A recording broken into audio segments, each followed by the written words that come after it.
All right, so now that we have our configuration set up and running, it's time for us to load some data. I'm going to connect to my replica set, passing along the seed list.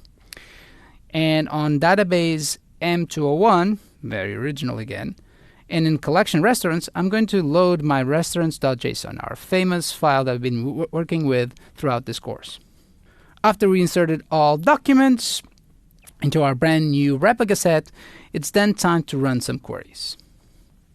Okay, once my 1 million documents of restaurants is all loaded up, I'll go ahead and connect to my replica set. I'm going to pass on the replica set name, all the seed list. Once I'm connected to the primary, I'm going to just go ahead and use my M201 database. And I can see here that I have my collections, or my recently created restaurants collection. Great. And as you are already familiar with it, I'll have my restaurants documents where I have a name, a cuisine, stars, address, and so on. Let's say that our application wants to be able to query on the restaurant name. That's the main purpose of our application. A very lame application, I have to say, but the only thing that it needs to do is actually find elements in this restaurants collection based on the name. This will be our operational workload going forward.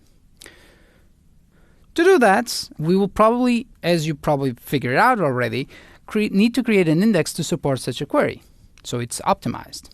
In this case, we only need name, so let's go ahead and create the index to do just that. Once the index is created, we will see that this index is not only available on the primary node, but also on secondary nodes. So by running this particular query, we're looking for one of the restaurants available and explaining the output, we can see that this query is actually supported by our recently created index. It's all good, but let's connect to one of the secondaries, in this case the secondary which is a passive secondary right now, priority 0, and see if the same behavior is present. So once I'm connected to now the secondary node, as you can see here, I'm connected to 27002. I will need to enable reads from secondaries. To do that, I need to express the sets_label_k command. Otherwise, as you all know, MongoDB does not allow you to do secondary reads by default.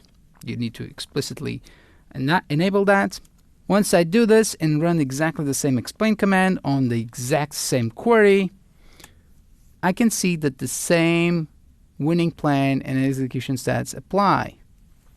So the same index has been used and pretty much the same winning plan. So once I create something on the primary, it will be reflected on the secondary nodes.